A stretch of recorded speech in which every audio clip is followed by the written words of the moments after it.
Mi propio hijo me empujó por unas escaleras a los 68 años.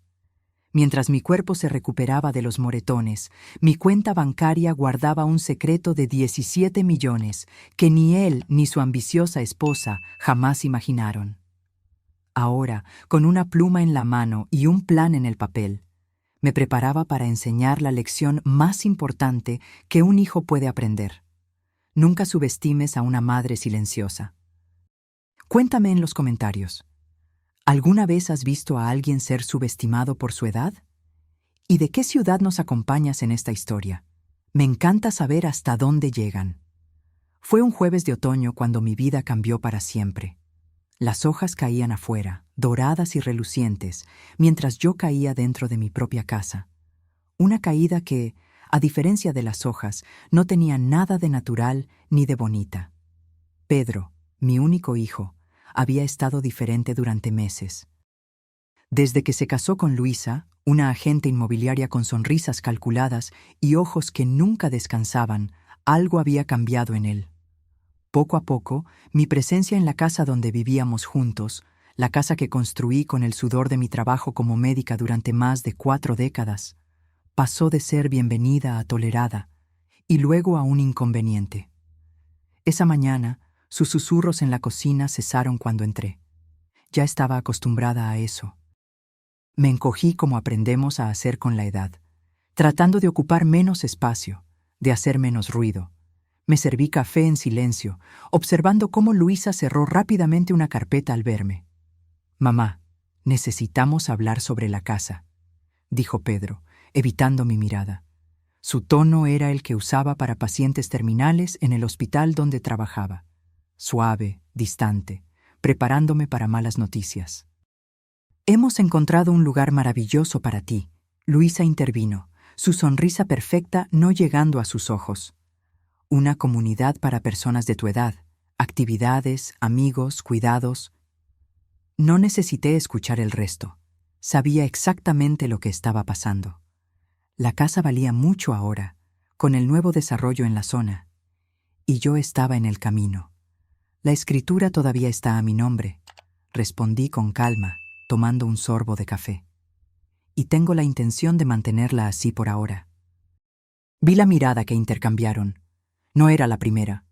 Documentos míos que desaparecían, conversaciones interrumpidas cuando entraba en una habitación, el repentino interés de Luisa en organizar mis medicinas. Pequeñas señales que yo venía registrando en silencio. «Mamá, sé razonable», insistió Pedro, endureciendo su voz. «No puedes cuidar esta casa sola. Te estás volviendo confusa a veces». Confusa. La palabra que usan cuando quieren decir inconveniente. Tomé mi taza y me dirigí a las escaleras. Necesitaba distancia, necesitaba pensar. Pero Luisa me bloqueó el camino. «Necesitamos resolver esto ahora, doña Elena», dijo ella, la máscara de paciencia deslizándose. «Ya hemos encontrado un comprador». Me detuve, sorprendida por la audacia. «¿Están vendiendo mi casa sin mi consentimiento?» Pedro se acercó por detrás. «Es por tu propio bien. Necesitas firmar algunos papeles. Hoy». Intenté pasar por Luisa, pero ella me agarró del brazo. Me di la vuelta para soltarme y sentí las manos de Pedro en mi espalda. No con la fuerza suficiente para parecer un empujón intencional, pero lo suficiente para desequilibrarme en la cima de las escaleras. Recuerdo que el mundo giraba, la sensación de vacío, el impacto de cada escalón contra mi cuerpo. Al final de la caída, miré hacia arriba y los vi a los dos en la cima de las escaleras, con los ojos muy abiertos, no por preocupación, sino por cálculo. «Mamá se cayó», gritó Pedro, a nadie en particular, construyendo su coartada. «Fue un accidente». Pero no bajaron de inmediato. Primero, Luisa apartó a Pedro, susurrándole algo. Cuando finalmente vinieron, sus rostros ya estaban compuestos en expresiones de preocupación, perfectas, ensayadas. «No te muevas, mamá», dijo Pedro, ahora en modo médico. «Podrías haberte roto algo». No me rompí. Algunos moretones profundos, un corte en la ceja, un esguince en la muñeca. Nada comparado con la fractura en la confianza que tenía en mi único hijo. «Te llevaré al hospital», dijo, más una declaración que una pregunta. «No», respondí con una firmeza que lo sorprendió. «Voy a salir por unas horas. Necesito pensar». Conseguí levantarme sola, ignorando el dolor que irradiaba desde mi cadera. Tomé mi bolso y las llaves del coche. «Mamá, no estás en condiciones de conducir», argumentó Pedro con una nota de pánico en su voz. Lo ignoré y salí por la puerta principal. Lo que él no sabía es que yo ya tenía un plan de emergencia. Desde hacía meses sentía que algo andaba mal, que estaban tramando algo. Así que me preparé. Reservé una habitación en un pequeño hotel en la ciudad vecina, donde nadie me conocía. Y lo más importante, 3 meses antes había transferido la mayor parte de mi dinero a una cuenta que solo yo controlaba. Conduje lentamente hasta el café al lado del hospital donde trabajé durante décadas. El dolor era intenso, pero la claridad mental lo compensaba. Marina, la camarera que me conocía desde que era una pasante de enfermería, abrió los ojos al ver el corte en mi ceja. «Doña Elena, ¿qué le pasó?» «Me resbalé», respondí simplemente. No estaba lista para poner en palabras lo que había sucedido. «Un café bien cargado, por favor». Ella trajo el café y un kit de primeros auxilios, limpiando delicadamente el corte mientras yo bebía. No hizo más preguntas. Solo dejó un sándwich que no pedí en la mesa y me apretó el hombro antes de alejarse. En ese momento, sentada en ese café familiar, con el rostro lastimado y el corazón roto, tomé mi decisión. No sería una víctima, no sería desechada. Lo que Pedro y Luisa no sabían, lo que nadie sabía, era que durante mi carrera invertí sistemáticamente en propiedades médicas, clínicas y laboratorios. Como viuda de un profesor universitario, todos presumían que vivía modestamente de su pensión y de mi jubilación como médica. La verdad, había acumulado una fortuna de 17 millones, cuidadosamente invertidos y protegidos. Tomé mi celular y llamé a Jaime Méndez, mi abogado y amigo de confianza desde hacía 30 años. «Jaime, necesito verte hoy. Es urgente». 3 horas después, me senté en su oficina, explicando con calma lo que había sucedido mientras él tomaba notas. Su rostro se endurecía. «Elena, esto es agresión», dijo finalmente. «Podemos presentar una denuncia». «Aún no», respondí. «Primero, quiero asegurarme de que nunca más puedan tocar nada que me pertenezca».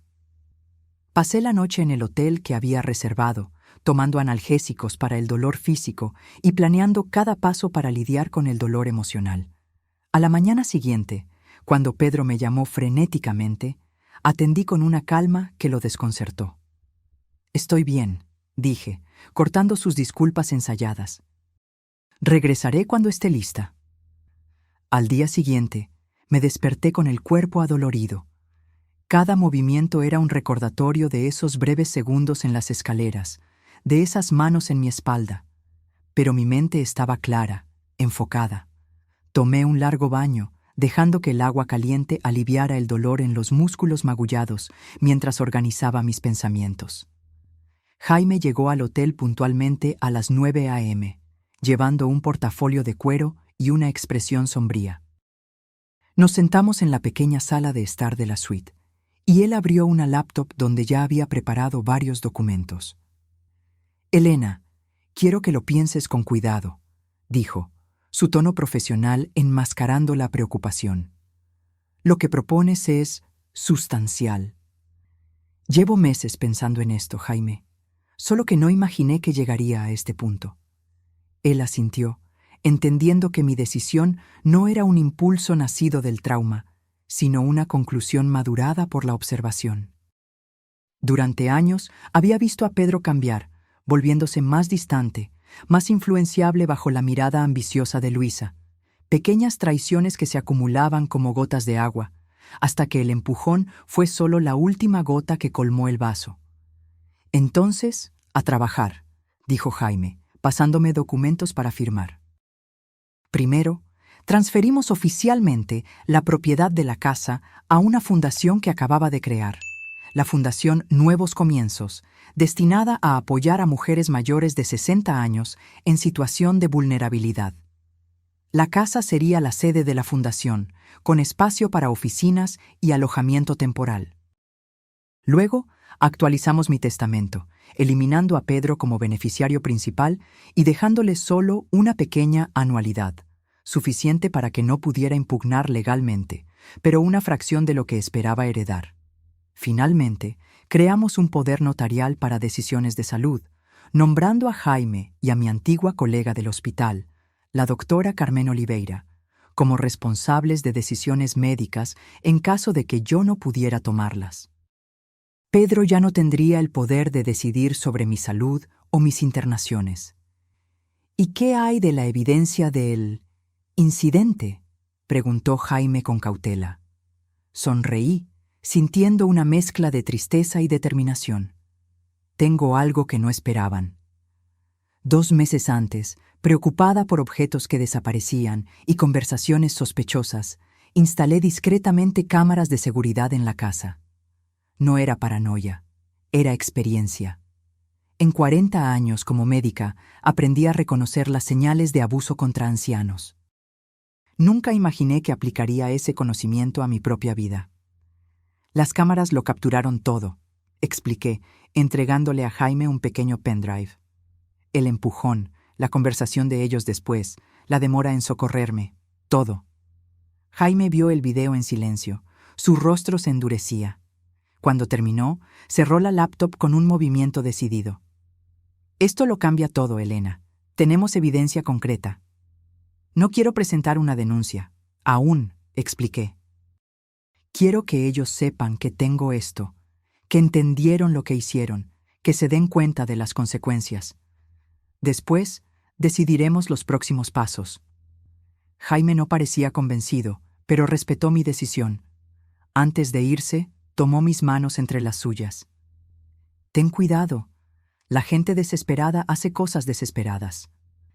Esa tarde, contraté una empresa de mudanzas para retirar mis pertenencias personales de la casa, ropa, documentos, objetos sentimentales. Les di instrucciones de ir cuando Pedro estuviera en el hospital, durante su turno. También contraté una empresa de seguridad para cambiar las cerraduras después de la mudanza de mis pertenencias. Mientras esto sucedía, alquilé un cómodo apartamento en el centro de la ciudad, cerca del parque donde solía caminar todas las mañanas. Un nuevo comienzo, en mis propios términos. Mi celular no paraba de sonar. Pedro, Luisa, incluso amigos en común que claramente habían escuchado una versión editada de los eventos. No atendí ninguna llamada. En cambio, envié un único mensaje a Pedro. Estoy bien, me quedaré en otro lugar por ahora. Te pido que respetes mi espacio. La respuesta llegó casi al instante. Mamá, por favor, nos estás asustando. Fue un accidente. Necesitamos cuidar de ti. No respondí. Esa palabra, accidente, ahora tenía un sabor amargo. Los accidentes no son precedidos por planes de vender la casa sin consentimiento. Los accidentes no son seguidos por susurros calculadores antes de ofrecer ayuda. Al día siguiente, recibí una llamada de Marina, la camarera del café. Doña Elena, su hijo estuvo aquí preguntando por usted. Parecía bastante trastornado. ¿Qué le dijiste? Solo que la vi el otro día, pero no mencioné las heridas. Algo me dijo que fuera discreta. Gracias, Marina. Hiciste bien. Ella dudó antes de continuar. Doña Elena, cuando entró al café con ese corte, me recordó a mi abuela. Ella también se resbalaba mucho cuando vivía con mi tío. Sentí un nudo en la garganta. Estoy lidiando con eso, Marina. No te preocupes. Si necesita algo, aquí estamos. Todos nosotros en el café. Usted ha ayudado a mucha gente en esta ciudad a lo largo de los años. Sus palabras me reconfortaron. Durante décadas como médica en una ciudad pequeña, traté a generaciones de familias. Acompañé nacimientos, enfermedades, recuperaciones y, sí, muertes. Construí una red de relaciones basada en la confianza y el respeto. Era hora de activar esa red. Después de una semana en el nuevo apartamento, con todos los documentos legales organizados, decidí dar el siguiente paso. Envié un correo electrónico formal a Pedro y Luisa. Estimados, por medio de la presente, les informo que no volveré a residir en la casa de la calle de las Palmeras. La propiedad ahora pertenece legalmente a la Fundación Nuevos Comienzos, según la documentación registrada en la notaría la semana pasada. También les informo que poseo evidencia del incidente ocurrido el jueves pasado, incluyendo grabaciones de video y documentación médica de las heridas resultantes. No deseo cortar lazos por completo, pero establezco las siguientes condiciones para cualquier contacto futuro: reconocimiento formal de lo que sucedió, compromiso con terapia familiar, cese inmediato de cualquier intento de controlar mis finanzas o decisiones. Atentamente, doctora Elena Campos. Hice clic en enviar y dejé el celular a un lado, sintiendo que un peso se quitaba de mis hombros. Era el primer paso para reconstruir mi vida en mis propios términos. Ya no era invisible, ya no era desechable, ya no era silenciada. Esa noche miré por la ventana de mi nuevo apartamento hacia la ciudad que conocía tan bien. Las luces parpadeaban como estrellas terrenales, familiares y sin embargo diferentes desde esta nueva perspectiva. Sentí una extraña paz, no la paz de la resignación, sino la de la determinación. Lo que Pedro y Luisa aún no sabían es que mi patrimonio era mucho mayor de lo que imaginaban. Los 17 millones ahora estaban protegidos en fondos fiduciarios, empresas y la nueva fundación, y apenas estaba comenzando. La respuesta de Pedro llegó antes del amanecer, un correo largo y confuso, alternando entre negación, ira y súplica. Negaba haberme empujado intencionalmente, alegando que yo había malinterpretado un gesto de apoyo. Me acusaba de ingratitud después de todo lo que él había sacrificado para cuidarme. Y finalmente me imploraba que volviera a casa, prometiendo que lo resolveríamos todo. No había mención a las grabaciones ni a mis condiciones. Ni una palabra sobre la fundación o la transferencia de la casa. Era como si hubiera leído un correo electrónico completamente diferente, un reflejo perfecto de cómo me había estado escuchando en los últimos años. Luisa no respondió directamente. En cambio, comenzó una campaña silenciosa entre nuestros conocidos en común. Amigos llamaban preocupados, diciendo que habían oído que yo estaba confusa, tal vez sufriendo de demencia precoz, que Pedro estaba devastado con mi condición y mi comportamiento errático. Yo escuchaba pacientemente, agradecía la preocupación y luego, con calma, los invitaba a tomar un café en mi nuevo apartamento. Cuando venían, y la mayoría lo hizo, movida por la curiosidad o la genuina preocupación, no encontraban a una anciana confusa, sino a la misma médica articulada y perspicaz que conocían desde hacía décadas. Carmen, mi colega de residencia y amiga de 40 años, fue la primera en visitar. Trajo flores y una mirada desconfiada. Luisa me llamó, dijo, mientras yo servía té en el pequeño balcón. Dijo que estabas teniendo episodios. Sonreí poniendo la tetera sobre la mesa. ¿Qué tipo de episodios exactamente? Paranoia, agresividad, confusión. Carmen estudió mi rostro mientras hablaba, sus ojos de médica evaluando clínicamente. En respuesta, abrí mi laptop y le mostré las grabaciones. El empujón, la conversación susurrada en la cima de las escaleras mientras yo gemía en el suelo, los días de comentarios condescendientes y manipulaciones sutiles que precedieron al incidente. Cuando terminamos de ver, Carmen estaba pálida. Dios mío, Elena. ¿Por qué no me lo contaste antes? Porque es mi hijo, respondí simplemente. Quería creer que estaba imaginando cosas, quería estar equivocada. Ella me tomó la mano. ¿Qué puedo hacer? Sé mi testigo. Cuando la gente pregunte, di la verdad. No estoy senil, no estoy confusa. Me estoy protegiendo a mí misma. Carmen hizo más que eso. Como médica respetada en la comunidad, su palabra tenía peso.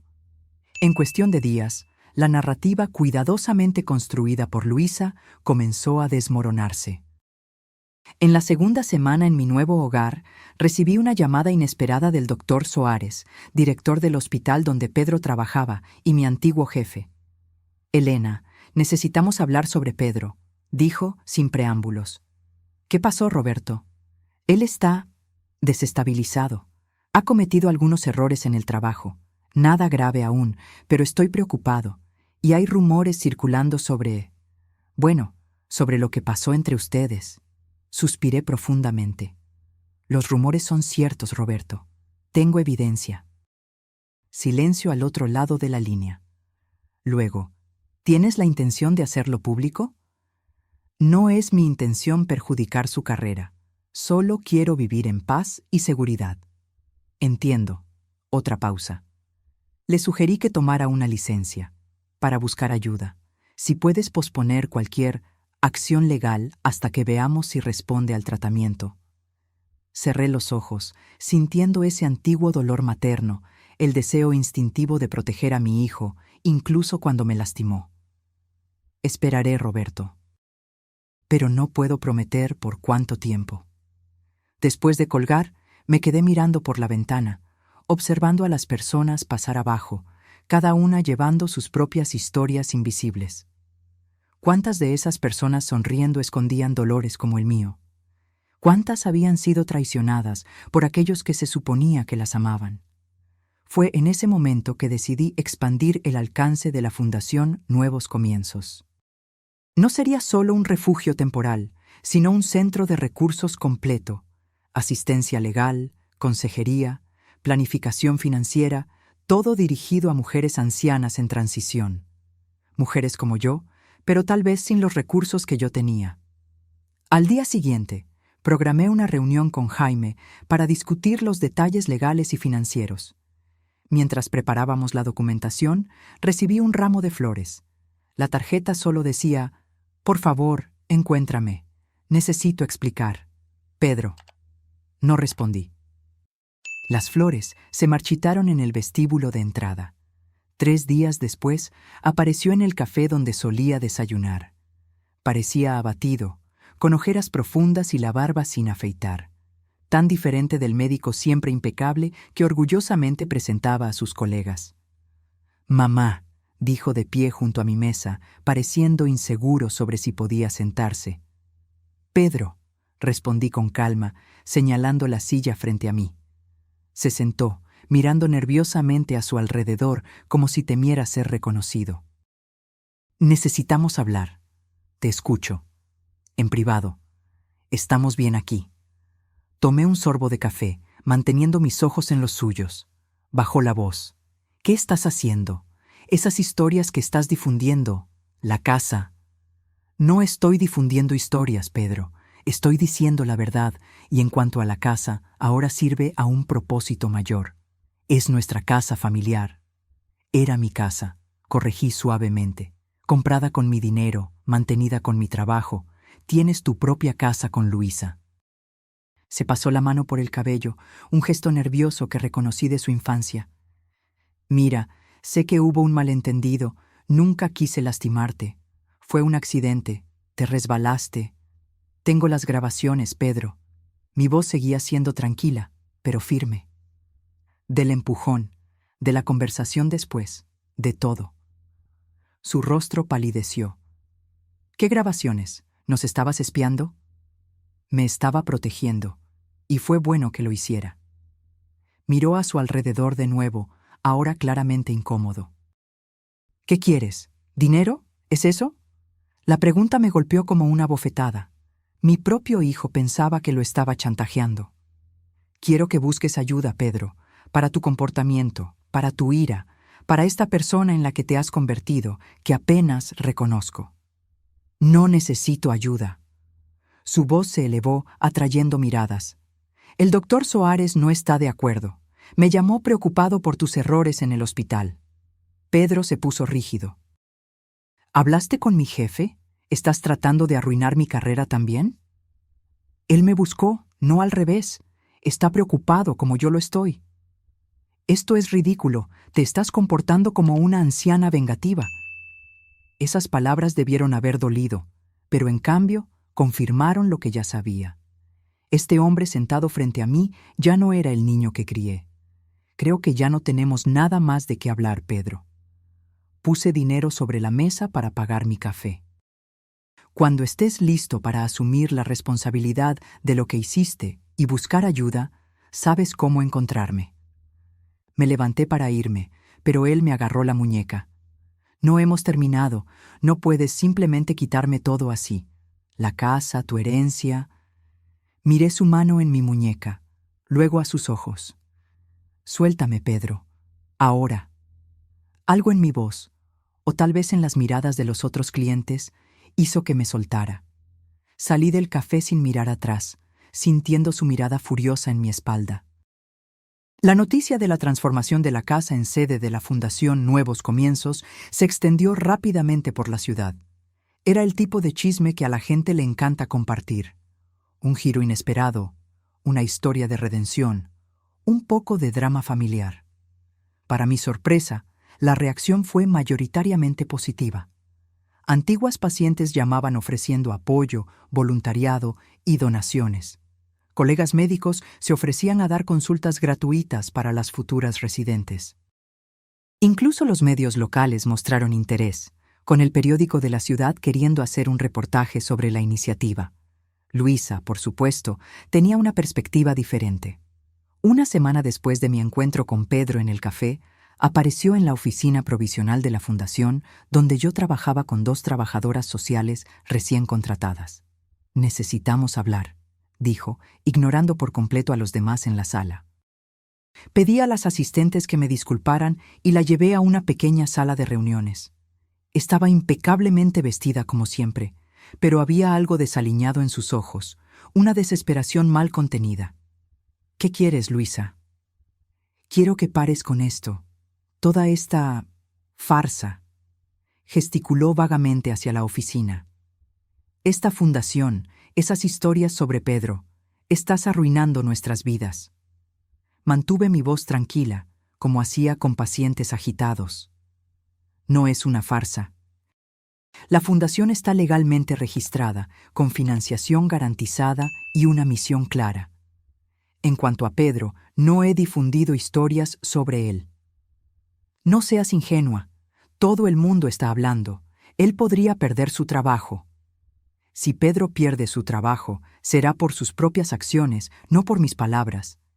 Se inclinó hacia adelante, bajando la voz. «Mira, podemos resolver esto. Devolver la casa a ti, olvidar toda esta historia, empezar de nuevo. La casa no está a la venta, Luisa. Y algunas cosas, una vez rotas, no pueden simplemente ser arregladas».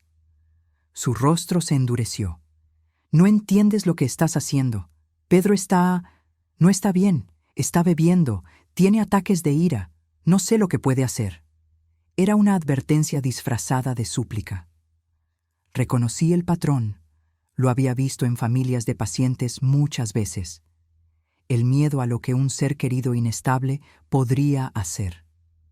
Si temes por lo que Pedro puede hacer, sugiero que busques ayuda para él. Y si temes por tu propia seguridad, hay apoyo disponible. Sus ojos se abrieron. No estoy diciendo que me lastimaría.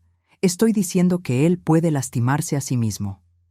Entiendo tu preocupación, pero el chantaje emocional no funcionará conmigo, Luisa. Ya no. Se levantó bruscamente. Te arrepentirás de esto. Cuando Pedro lo pierda todo por tu culpa, cuando haga algo de lo que no pueda volver atrás, recuerda esta conversación. Después de que se fue, me quedé sentada por un largo tiempo, respirando profundamente para calmar mi corazón acelerado. La amenaza velada me perturbó más de lo que quería admitir. Llamé a Jaime y le conté la conversación. «Debemos tomar esto en serio», dijo, con la preocupación evidente en su voz. «Voy a tramitar una orden de alejamiento preventiva. ¿Crees que es necesario? Elena, eres médica. Sabes lo impredecibles que pueden ser los pacientes inestables. Y Pedro tiene acceso a medicamentos y conocimiento médico. Tenemos que ser cautelosos». Acepté de mala gana. Por mucho que quisiera creer que mi hijo nunca me lastimaría intencionalmente, el empujón en las escaleras había destruido esa ilusión. Si lo hizo una vez, bajo presión, ¿qué haría ahora que estaba perdiendo todo? La orden de alejamiento fue concedida rápidamente, gracias a la grabación del incidente y al testimonio de Carmen sobre mis heridas. Pedro no podría acercarse a mí, a mi apartamento o a la sede de la fundación. Cuando se entregó la notificación, recibí una llamada devastadora de Roberto Suárez. Elena, Pedro no se presentó al turno hoy. Descubrimos que ha estado tomando medicamentos del hospital. Lo estoy suspendiendo oficialmente y derivando el caso a la junta médica. Sentí como si el aire hubiera sido arrancado de mis pulmones. ¿Crees que él está? No lo sé. Intentamos llamarlo. Enviamos a alguien a su casa. Luisa dice que salió anoche y no ha vuelto. Mi corazón de madre se encogió, ese vínculo primordial que persiste sin importar lo que haya sucedido. Si tienes noticias, serás la primera en saber. Pasé las siguientes horas en un estado de ansiosa expectativa. Una parte de mí quería salir a buscarlo, revisar todos los lugares que frecuentábamos cuando era niño. El parque con el viejo carrusel, la heladería en la plaza central, la biblioteca donde pasábamos las tardes lluviosas. Pero la parte racional de mí sabía que no sería seguro, ni para mí ni para él. A las 11 p.m., cuando ya me preparaba para una noche de insomnio, el teléfono sonó. Era Carmen. Encontraron a Pedro, dijo, su voz profesional enmascarando la emoción. Está en el Hospital Santa Clara. Sobredosis de medicamentos, Elena. Está estable, pero... No escuché el resto. Un zumbido llenó mis oídos. Imágenes de mi niño de 5 años sosteniendo un estetoscopio, del adolescente orgulloso con su primer uniforme médico, del hombre seguro de sí mismo el día de su graduación en medicina. Y ahora, acostado en una cama de hospital por su propia mano. «Voy para allá», dije, ya buscando mis llaves. «Elena, la orden de alejamiento. Al diablo con la orden de alejamiento. Es mi hijo». Cuando llegué al hospital, el mismo donde trabajé durante décadas, donde Pedro creció corriendo por los pasillos, fui recibida por el doctor Soares.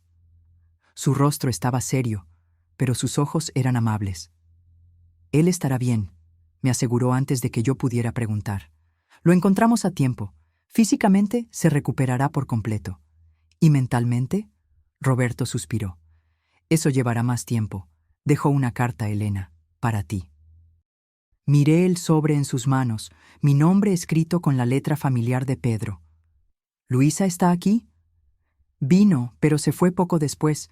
Dijo que necesitaba resolver algunas cosas». Tomé el sobre con manos temblorosas. «¿Puedo verlo?» «Está sedado ahora, pero puedes entrar, solo por unos minutos». La UCI estaba silenciosa a esa hora, solo el pitido constante de los monitores y el susurro de los enfermeros intercambiando información. Pedro parecía pequeño en la cama del hospital, tubos y cables conectados a su cuerpo, la piel pálida contra las sábanas blancas. Me senté a su lado, sin tocarlo, solo observando el subir y bajar de su pecho.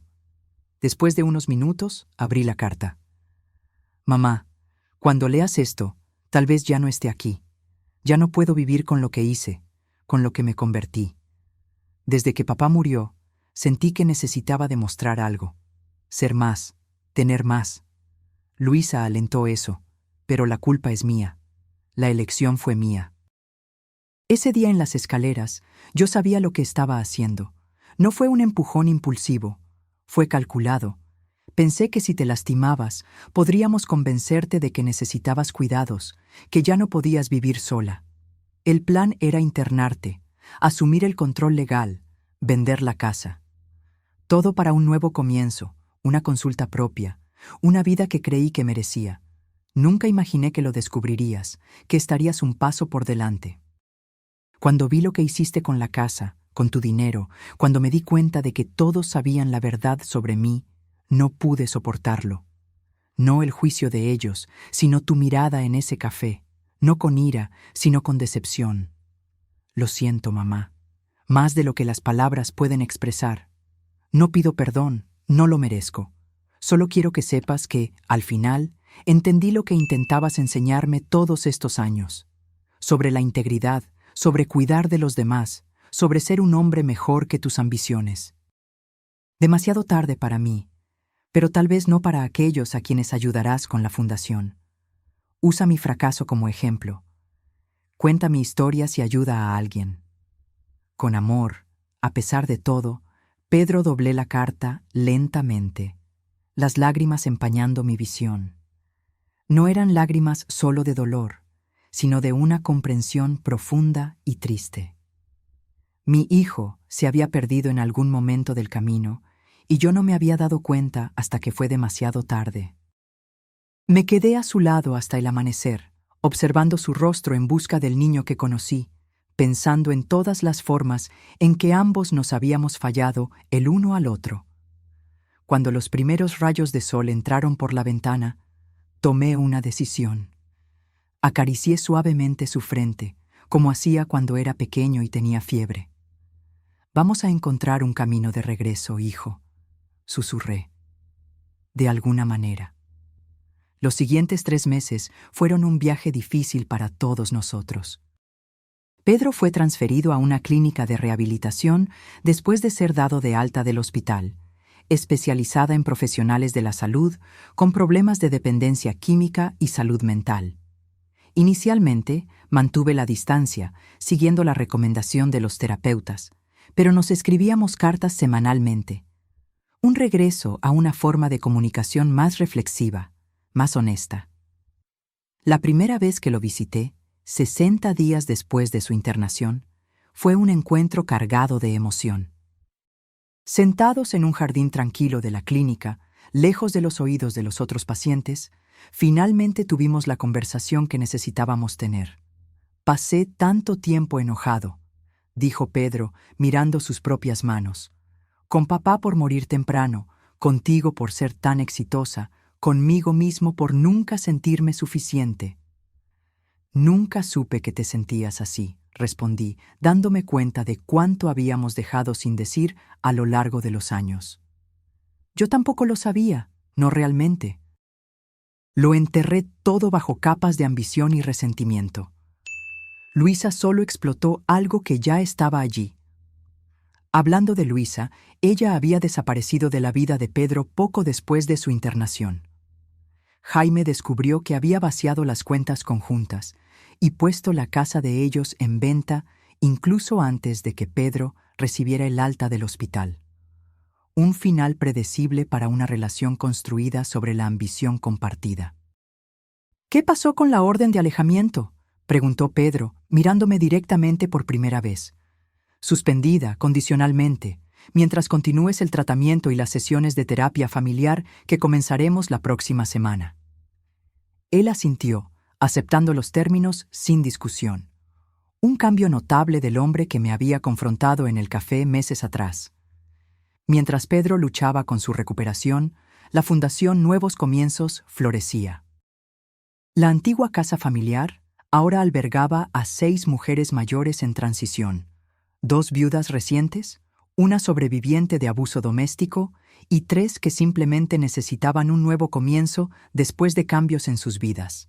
Además del refugio temporal, ofrecíamos consejería legal, planificación financiera y un programa de reinserción profesional para mujeres mayores de 60 años. Carmen se unió al consejo directivo, aportando su experiencia médica y su compromiso inquebrantable con el bienestar de las mujeres mayores. Juntas, expandimos la visión inicial para incluir investigación sobre el envejecimiento femenino y la defensa de políticas públicas más inclusivas. Una tarde particularmente ajetreada, mientras entrevistábamos a candidatas para una nueva vacante en el refugio, Carmen me miró con una sonrisa curiosa. «Nunca imaginaste que un empujón por las escaleras te llevaría a todo esto, ¿verdad? Ni en mis pesadillas más oscuras, ni en mis sueños más ambiciosos», respondí, sonriendo de vuelta. «¿Sabes qué es lo que más me impresiona? Podrías haber usado tu dinero e influencia para destruir a Pedro por completo.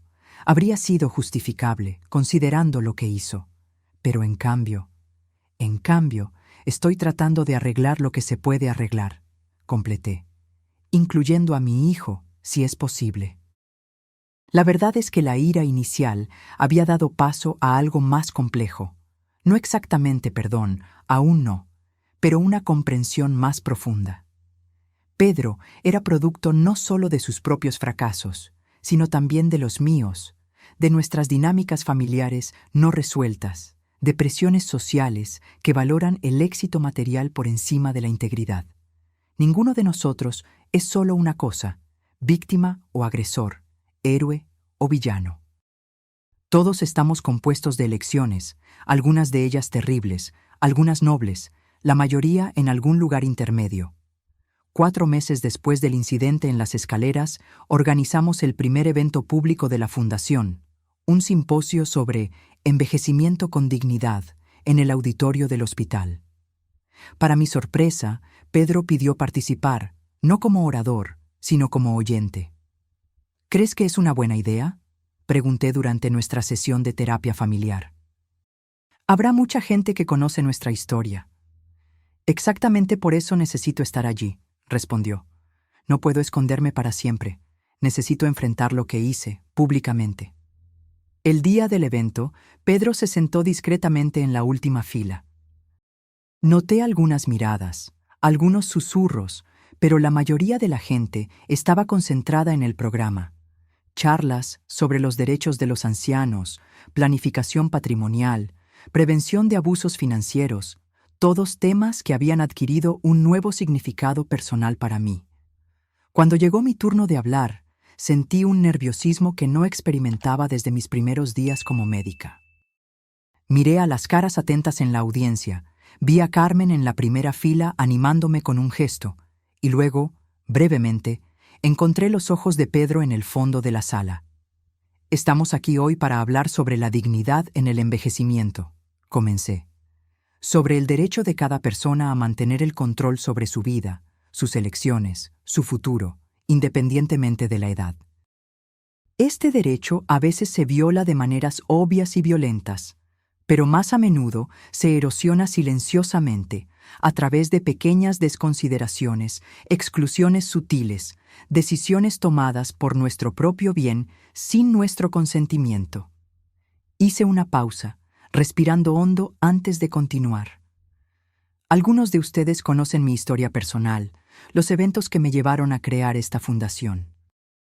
Lo que quizás no sepan es que esa historia no comenzó con un acto de violencia, sino con años de pequeñas concesiones, momentos en los que permití que mi voz fuera silenciada, que mis decisiones fueran cuestionadas, que mi autonomía fuera comprometida. Todo en nombre del amor, de la paz familiar, de la conveniencia. Miré de nuevo a Pedro, que ahora tenía lágrimas en los ojos, pero mantenía el contacto visual.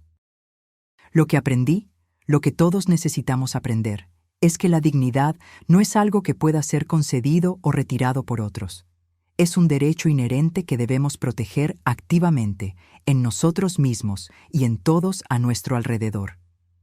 Y cuando esa dignidad es violada, tenemos no solo el derecho, sino la responsabilidad de alzar la voz, de establecer límites, de exigir respeto. Continué hablando sobre los recursos que la Fundación ofrecía, sobre planes futuros, sobre investigaciones y defensa. Pero el mensaje central siguió siendo el mismo. Nunca más sería silenciada. Nunca más me rebajaría para acomodar la comodidad o la conveniencia de otros, y trabajaría para garantizar que ninguna otra mujer necesitara tocar fondo o llegar al pie de unas escaleras para aprender esa lección. Después del evento, mientras conversaba con algunos participantes, noté que Pedro se acercaba con vacilación. Esperó pacientemente a que yo terminara mi conversación, luego dio un paso al frente. Fue inspirador, dijo simplemente. Gracias por permitirme estar aquí. Tú estás haciendo el trabajo difícil, respondí. El de reconocer, el de cambiar, eso es lo que importa. Nos quedamos en silencio por un momento, años de historia no dicha flotando entre nosotros. Estoy vendiendo mi parte de la clínica, dijo finalmente. Donaré el dinero a la fundación, de forma anónima, por supuesto. No quiero que parezca que estoy tratando de comprar la redención. ¿Qué vas a hacer? Acepté un puesto en un hospital público. Salario menor, más horas, pero siento que es donde realmente puedo retribuir, y estoy considerando trabajo voluntario con poblaciones vulnerables, si me aceptan, considerando mi historial. Asentí, sintiendo una mezcla de orgullo y tristeza. Un día a la vez, Pedro. Un día a la vez, él estuvo de acuerdo. A la mañana siguiente, tomé mi café en el balcón del apartamento, observando cómo la ciudad despertaba. A los 68 años, había reconstruido mi vida de maneras que nunca imaginé. Había encontrado una nueva misión, nuevas relaciones, una nueva apreciación por mi propia fuerza. El camino con Pedro sería largo e incierto. Algunas heridas son demasiado profundas para sanar por completo. Algunas roturas nunca vuelven a ser exactamente como eran antes. Pero tal vez no tenían que serlo. Tal vez podríamos construir algo nuevo a partir de los fragmentos, no perfecto, no sin cicatrices, pero honesto de una manera que nunca habíamos sido antes. Esa tarde, caminé hasta el parque donde solía llevar a Pedro cuando era niño. Me senté en el mismo banco donde lo observaba jugar, donde le enseñé a andar en bicicleta, donde lloramos juntos después de la muerte de su padre. El pasado y el presente se entrelazaban como hilos de un tapiz complejo, algunos brillantes, otros oscuros, todos necesarios para el patrón completo. Saqué de mi bolsillo una pequeña llave, la llave de la casa que ahora albergaba la fundación. Pasé mis dedos sobre sus bordes, sintiendo el peso simbólico. Esta llave representaba no solo un lugar físico, sino un cambio fundamental en la forma en que yo existía en el mundo. Ya no estaba disminuida, ya no era invisible, ya no era silenciada. Una anciana se sentó a mi lado, mirando con curiosidad la llave en mis manos. ¿Un lugar especial?, preguntó amistosamente. Sí, respondí sonriendo. Un lugar donde las voces son escuchadas. Suena maravilloso, dijo. Siempre necesitamos más lugares así. La miré más atentamente, los hombros ligeramente encorvados, las manos arrugadas, pero los ojos vivos y perspicaces. Me pregunté cuál sería su historia, qué silencios cargaba, qué palabras esperaban ser dichas. De hecho, dije, guardando la llave y extendiendo mi tarjeta, quizás le gustaría conocer este lugar, siempre estamos con las puertas abiertas. Ella tomó la tarjeta, leyendo el nombre de la fundación con creciente interés. Mientras comenzábamos a conversar, sentí esa profunda satisfacción que viene no de la venganza o la justicia, sino de la transformación, de tomar algo roto y reconstruirlo en algo más fuerte, más significativo, más amplio que tú misma. La caída había sido solo el comienzo. Lo que importaba era cómo elegí levantarme. No solo para mí, sino para todas aquellas que vendrían después, buscando un camino a través de sus propias sombras, hacia la luz de sus voces finalmente liberadas. ¿Y tú? ¿Alguna vez has presenciado que alguien sea subestimado por su edad? ¿Cómo reaccionarías si te vieras en una situación similar? Deja tu opinión en los comentarios y no olvides darle me gusta y suscribirte para más historias como esta.